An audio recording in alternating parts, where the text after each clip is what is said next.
PhD विभाग से PhD के फर्जीवाड़ों में एक और बड़ा कारनामा सामने आया है। ब्लैकलिस्ट फर्म को 1100 करोड़ का काम देने की यहां तैयारी की गई है। मेसर्स जीवीपीआर इंजीनियरिंग और एमपी में किया गया है इसे ब्लैकलिस्ट। कार्य पूर्ण नहीं करने पर 16/2/2023 को किया गया था इस फर्म को ब्लैकलिस्ट। उसके बाद भी फर्म राजस्थान में जेजेएम के टेंडरों में हो गई है शामिल। वाटर सप्लाई प्रोजेक्ट भीम के 958.59 करोड़ के कार्य में है फर्म L1 और निविदा में 1192 करोड़ रुपए आई है मेसर्स जीवीपीआर की दरें। मेसर्स जीवीपीआर ने निविदा में छिपाई है अपनी ब्लैकलिस्ट की कार्रवाई और वहीं झूठा शपथ पत्र देकर विभागीय निविदाओं को किया गया है दूषित। दूसरी ओर ब्लैकलिस्ट फर्म पर पीएचईडी अधिकारियों ने भी दिखाई है पूरी मेहरबानी और CESP Dinesh Goyal, ACE project Ajmer, MP Soni की रही है यहां पर पूरी मिलीभगत। ब्लैकलिस्ट की जानकारी होने के बाद भी फर्म को निविदाओं में किया गया है क्वालिफाई और फाइनेंस कमेटी से भी छुपाई है फर्म के ब्लैकलिस्ट होने की जानकारी। ब्लैकलिस्ट की कार्रवाई को छुपाकर फर्म ने आरटीपीपी के नियमों को किया है उल्लंघन, जिसके तहत फर्म को राजस्थान में भी किया जाना था ब्लैकलिस्ट। वही जानकारी छिपाने वाले अधिकारियों पर भी होनी चाहिए कार्रवाई, लेकिन पीएचडी में फर्जीवाड़ा करने वालों को मिलता है करोड़ों का पुरस्कार। इसलिए ब्लैकलिस्ट जीवीपीआर को 1100 करोड़ का काम देकर किया गया है पुरस्कृत।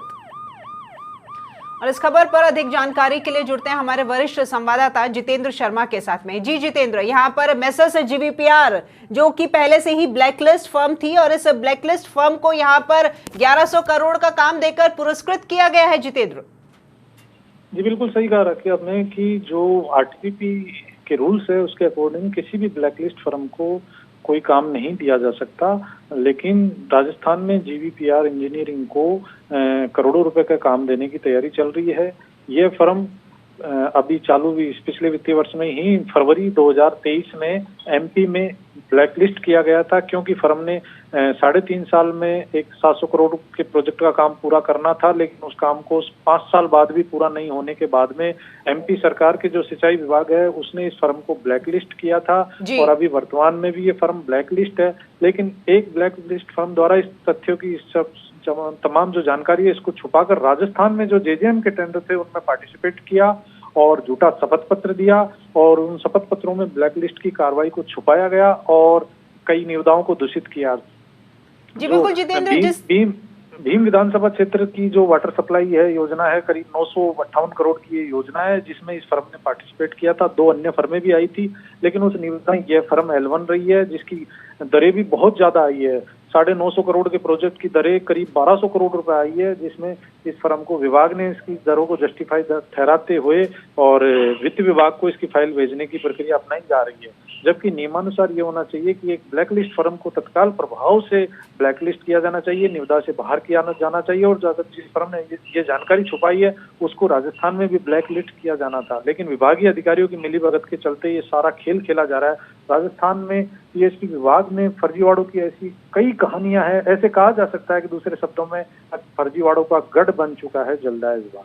जी बिल्कुल जितेंद्र, जिस तरीके से आपने बताया कि यहाँ पर कितने फर्जीवाड़े हैं जो दिनों दिन लगातार सामने आ रहे हैं, उसी के साथ साथ यहाँ पर जब किसी फर्म को यहाँ पर टेंडर दिया जाता है तो उसके लिए पारदर्शिता का शब्द यहाँ यूज किया जाता है कि पारदर्शिता से यहाँ पर सारे काम किए जाते हैं और पहले से ही 2 अधिकारी भी इसमें मिले हुए हैं। 1100 करोड़ रुपए यहाँ पर स्वीकृत किए गए हैं। तो ये इन पैसों की जो बंदरबाट है ये सिर्फ केवल इन 2 अधिकारियों तक ही सीमित है या ऊपर के अधिकारियों में भी ये की जाएगी?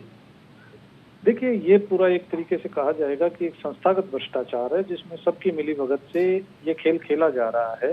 जब विभागीय अधिकारियों को ये जानकारी हो गई कि ये फर्म ब्लैकलिस्टेड है, एमपी में मध्य प्रदेश में इस फर्म को ब्लैकलिस्ट किया गया है, तो फिर राजस्थान में कैसे काम दिए जा सकते हैं। तो ये एक मिलीभगत का बहुत बड़ा उदाहरण है कि सबकी मिलीभगत से जानकारी होने के बाद भी इस तथ्य को छुपाया गया और गुपचुप तरीके से इस तथ्य को छुपाते हुए फर्म को ऊंची दरों पर 1100 करोड़ का काम देने की तैयारी चल रही है। जी, अब जिस तरीके से ये बात सामने आई है कि यहाँ पर ब्लैकलिस्ट की हुई फर्म को यहाँ पर फर्जीवाड़े में इनको यहाँ टेंडर ये इनके लिए फर्म को यहाँ पर स्वीकृति दी गई है, तो इसको लेकर इन पे कोई कार्रवाई होगी आगे जितेंद्र?